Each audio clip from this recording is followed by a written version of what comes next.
اللہ تبارک و تعالیٰ کے فضل و کرم سے رمضان کا بیشتر حصہ گزر چکا ہے اور رمضان کا آخری عشرہ اب شروع ہونے والا ہے انشاءاللہ پرسوں شام سے رمضان کے عشر اخیرہ کا آغاز ہو جائے گا۔ یہ آخری عشرہ یوں تو رمضان کا پورا مہینہ ہی برکتوں اور رحمتوں کا مہینہ ہے۔ اللہ تبارک و تعالیٰ کی طرف سے خصوصی انعامات کی بارش ہوتی ہے اپنے بندوں پر، اور اس کی رحمت کی گھٹائیں جھوم جھوم کر برستی ہیں۔ لیکن آخری عشرہ یہ پورے رمضان کا عطر، اس کا نچوڑ، خلاصہ، یہ آخری عشرہ، آخری 10 دن یا 9 دن جتنے بھی نصیب ہو۔ جیسا میں پہلے بھی بار بار عرض کر چکا ہوں کہ دن تو ظاہری دیکھنے میں سب برابر، راتیں دیکھنے میں سب برابر، سورج اس میں بھی نکلتا ہے، اس میں بھی غروب ہوتا ہے، اندھیرا اس میں بھی ہوتا ہے، اس میں بھی ہوتا ہے، لیکن کسی خاص دن یا کسی خاص رات کو جب اللہ تبارک و تعالیٰ اپنے فضل و کرم سے یہ فرما دیتے ہیں کہ یہ میری ہے، یہ میری ہے، میرے رحمت کی ہے، میرے انعامات کی ہے، تو وہ رات اور وہ دن دوسرے دنوں اور راتوں پر سبقت لے کر پہنچا جانے، کہاں سے کہاں پہنچ جاتے ہیں۔ تو یہ 10 دن جو آنے والے ہیں اور خاص طور سے اس کی 10 راتیں، یہ پورے رمضان کا عطر ہیں۔ اور اگر بالفرض ہم نے 18-19 دن جو ہیں، 20 دن وہ غفلتوں میں گزارے ہوں، اور فرض کرو کہ رمضان کی ساعتوں سے جو فائدہ اٹھانا چاہیے تھا وہ اٹھا نہ پائے ہوں، تو اللہ تعالیٰ نے یہ 10 دن دے رکھے ہیں کہ چلو اگر اب تک کچھ نہیں کیا تو ان 10 دنوں کے اندر میرے پاس آ جاؤ، ان 10 راتوں میں میرا قرب حاصل کر لو۔ اللہ تبارک و تعالیٰ نے یہ 10 دن بڑے عجیب رکھے ہیں، اور بعض روایتوں کے اندر آتا ہے کہ یہ 10واں حصہ جو ہے رمضان کا، یہ عتق من النیران، آگ سے آزادی کا پروانہ لے کر آتا ہے۔ یہ اگر کوئی مومن ایمان اور عمل صالح کے ساتھ اس عشرے کو گزارے تو اللہ تبارک و تعالیٰ اپنے فضل و کرم سے ہمیں توفیق عطا فرما دے کہ اس عشرے سے صحیح فائدہ اٹھانے کی توفیق ہو اللہ تعالیٰ کی طرف سے، اور اس کی برکتوں اور رحمتوں سے صحیح معنی میں مستفید ہونے کا اللہ تبارک و تعالیٰ موقع عطا فرما دے۔ کس طرح مستفید ہو آخری عشرے سے؟ سب سے پہلی بات تو یہ ہے کہ اسی عشرے کے اندر وہ رات آنے والی ہے، شب قدر، لیلۃ القدر، جس کے بارے میں اللہ تعالیٰ نے پوری سورت نازل فرما کہ ہم نے یہ قرآن لیلۃ القدر میں اتارا، اور تمہیں کیا پتا کہ لیلۃ القدر کیا چیز ہے؟ یہ مارو اللہ تعالیٰ تبارک و تعالیٰ فرما رہے ہیں، تم کیا جانو لیلۃ القدر کیا چیز ہے؟ اور تمہاری محدود عقل اور سمجھ کے مطابق ہم اتنا کہہ دیتے ہیں کہ یہ رات 1000 مہینوں سے زیادہ بہتر ہے، کیا سمجھو گے تم اس کی حقیقت کو؟ اپنی اس محدود عقل سے، محدود سمجھ سے کیا سمجھ سکتے؟ لہذا تمہاری سمجھ میں لانے کا ایک جو آسان تمہاری سمجھ میں آ جائے اتنا بتا دیتے ہیں کہ 1000 مہینے سے بہتر ہے، 1000 مہینے سے بھی بہتر۔ اور عربی میں جو لفظ استعمال فرمایا خیر، وہ معمولی بہتر کے لیے نہیں آتا، یعنی جیسے 19-20 کا فرق ہو، 20-21 کا فرق ہو، اس کے لیے نہیں کہتے خیر، بہت زیادہ۔ جب ایک چیز دوسری چیز سے بہت بہتر ہو تب کہتے ہیں خیر۔ تو خیر من الف 4 کے معنی 1000 مہینے سے بھی بہت بہتر۔ کتنی بہتر؟ کتنی بہتر تم سمجھ نہیں سکتے، لہذا تمہاری محدود عقل کے مطابق اتنا کہہ دیا ہم نے کہ 1000 مہینے سے بہتر ہے۔ کتنی بہتر ہے تمہاری عقل میں پوری طرح آ نہیں سکتا۔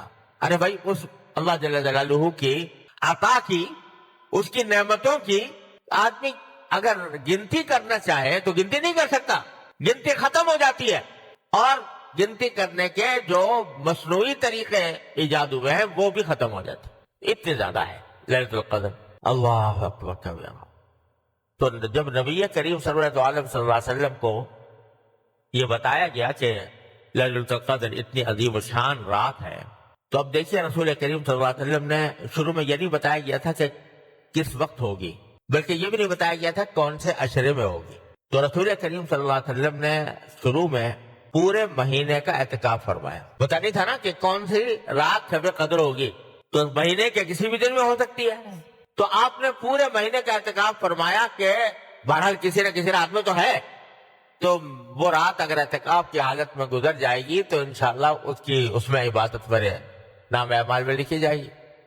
ایک عشرہ گزرا، دوسرا عشرہ گزرا، تو دوسرے عشرے کے وقت میں جب دوسرا عشرہ آیا، یعنی 10ویں تاریخ سے کی رات سے اور 20 کی صبح تک، تو 20 کی صبح کو عشرہ ختم ہو رہا تھا، تو بعض صحابہ کرام نے اپنا جو سامان تھا اعتکاف کا وہ گھر لے گئے، بھیج دیا کہ آج شام سے اٹھیں گے اعتکاف سے، کیونکہ ہر 10 دن کا اعتکاف کی نیت کی تھی تو اٹھنے تھے.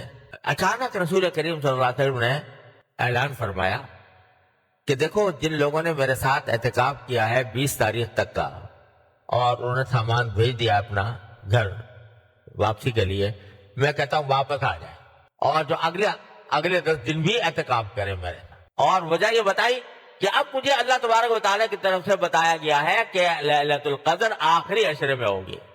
پہلے یہ بات نہیں بتائی گئی تھی، اس واسطے اعتکاف دوسرے عشرے کا 10 بھی چل رہا تھا اور صحابہ کرام نے ختم بھی کر دیا تھا 20 تاریخ کو اپنے سامان بھیج دیا تھا کہ گھر جائیں. لیکن آپ نے اعلان فرما دیا کہ جن لوگوں نے میرے ساتھ اعتکاف کیا تھا لیلۃ القدر کی تلاش میں، اب وہ واپس آ جائیں، اور اب مجھے بتایا گیا ہے کہ عشرہ اخیرہ میں ہوگی. چنانچہ پھر صحابہ کرام آ گئے اور پھر آپ نے اعتکاف کیا. پھر آئندہ سال سے ہر سال آخری عشرے میں اعتکاف فرماتے رہے. لیکن یہ بتا دیا اس سے کہ دیکھو لیلۃ القدر اتنی بڑی چیز ہے کہ سید الاولین والآخرین صلی اللہ علیہ وسلم جن کے بارے میں اعلان کر دیا اللہ تعالیٰ نے کہ اول تو آپ معصوم ہیں، کوئی غلطی ہو نہیں سکتی، اور اگر ہو بھی کوئی بھول چوک تو سب معاف ہے آپ کو اگلی پچھلی، وہ بھی لیلۃ القدر کو حاصل کرنے کے لیے پورے مہینے کا اعتکاف کر رہے ہیں. تو یہ اہمیت بندوں کے سامنے بتا دی اللہ تعالیٰ نے اس طریقے کے تحت کہ دیکھو جب سید الاولین والآخرین صلی اللہ علیہ وسلم اپنے آپ کو اس لیلۃ القدر کا ضرورت مند سمجھتے ہیں تو ہم اور تم کس مارکدار میں. تو اتنی عظیم عظمت. پھر اور ایک قصہ کہ یہ تو بتا دیا کہ آخری عشرے میں ہوگی. پھر ایک مرحلہ ایسا آیا کہ ایک معین تاریخ بھی بتا دی گئی کہ فلاں تاریخ میں ہو، تو آسان ہو گیا معاملہ. 10 راتوں کے بجائے ایک رات متعین ہو گئی، فلاں رات میں شب قدر ہوگی.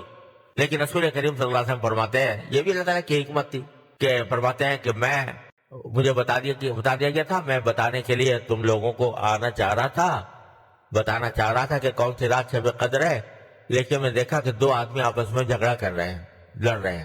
تو اس لڑائی کی بے برکتی سے وہ میرے ذہن سے نکل گئی کون سی رات، مجھے بھلا دی گئی. اب یہ عجیب معاملہ، ایک طرف بتایا بھی گیا اور پھر بلا بھی دیا گیا. بتا دیا گیا پہلے کہ بھلا رات ہوگی، لیکن بعد میں بلا دیا گیا. اصل مقصود تو یہی تھا کہ متعین نہ کی جائے، کسی رات کو متعین نہ کیا جائے، اصل مقصد تو یہی تھا.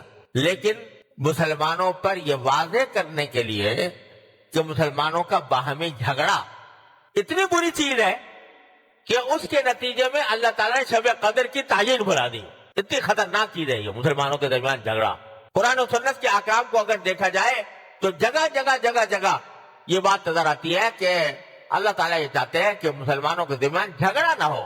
جھگڑے کو ختم کرنے کے لیے، فساد کو ختم کرنے کے لیے، باہمی شقاق کو ختم کرنے کے لیے طرح سے دیواریں باندھی ہیں اللہ تعالیٰ نے کہ جھگڑا نہ کرو. اور افسوس یہ ہے کہ ہم لوگ سرکار دو عالم صلی اللہ علیہ وسلم کے اس ارشاد، اس خواہش، اس تمنا، اس آرزو کو پورا کرنے کے لیے تیار نہیں ہے. ذرا ذرا سی بات میں جھگڑے ہیں، ذرا ذرا سی بات کے اوپر تنازعات ہیں، ایک دوسرے کی عزت اتار دیں، ایک دوسرے کو کی پکڑی اچھال دیں. جس کا موقع ملے، جس کی تحقیق کیے بغیر بھی پکڑی اچھال دی، عزت ختم کر دی، کسی کی بے عزتی کر دی، برا بھلا کہہ دیا، ڈانٹ ڈپٹ کر دی. اس کو معمولی بات سمجھے ہوئے ہیں کہ یہ کوئی معمولی بات ہے. ارے اتنی منحوس چیز ہے کہ اللہ نے لیلۃ القدر کی شناخت اس کی وجہ سے محو فرما دی. سرکار دو عالم صلی اللہ علیہ وسلم مبارک. ارے دیکھو حضور نبی کریم سرور دو عالم صلی اللہ علیہ وسلم کے اوپر قرآن نازل ہو رہا ہے. آپ لکھتے نہیں ہیں، پڑھتے نہیں ہیں. کوئی قرآن کی آیت لکھ کر بھائی یاد کر لے، بھائی آج اتنا نازل ہوا چلو اتنا یاد کر لوں، لکھنے کا سوال ہی نہیں۔ اللہ تعالیٰ نے معجزہ ایسا بنایا تھا، نہ لکھنے کا نہ پڑھنے کا، نازل ہوا اور یاد ہو گیا۔ اور یہاں تک کہ پورا قرآن یاد، ایک ایک لفظ، ایک ایک حرکت، ایک ایک ہر چیز یاد، اس میں تو حافظے کا یہ عالم اللہ تعالیٰ کی طرف سے آتا۔ اور لیلۃ القدر بھائی فلاں رات میں ہوگی، اتنی سی بات، سمجھے، اتنی سی بات، اور بھلا دی، اللہ تعالیٰ نے بلا دی۔ کیا دکھایا کہ ارے نہ تمہارے حافظے میں کچھ رکھا ہے نہ تمہاری صلاحیت میں کچھ رکھا ہے، جب تک ہم چاہتے ہیں یاد رہتا ہے تمہیں، جب ہم چاہتے ہیں بھول جاتے ہو۔ اللہ تبارک و تعالیٰ کے قبضہ قدرت میں۔ کوئی ناز نہ کرے اپنے حافظ ہونے پر، کوئی ناز نہ کرے اپنے عالم ہونے پر، کوئی ناز نہ کرے اس بات کے اوپر کہ میں نے اتنا بڑا علم میں نے حاصل کر لیا۔ ارے کچھ بھی نہیں، جب تک وہ چاہیں گے اس وقت تک رہے گا، اور جب وہ نہیں چاہیں گے تو صاف ورق کی طرح ہو جائے گا، کچھ پتہ نہیں چلے گا کیا ہے کیا نہیں۔ تو اللہ تبارک و تعالیٰ اپنے فضل و کرم سے ہمیں توفیق عطا فرما دے کہ اس عشرے سے صحیح فائدہ اٹھانے کی توفیق ہو اللہ تعالیٰ کی طرف سے، اور اس کی برکتوں اور رحمتوں سے صحیح معنی میں مستفید ہونے کا اللہ تبارک و تعالیٰ موقع عطا فرما دے۔ اللہ تبارک و تعالیٰ اپنی رحمت سے عمل کی توفیق عطا فرمائے۔ وصلی اللہ تعالیٰ علی خیر خلقہ۔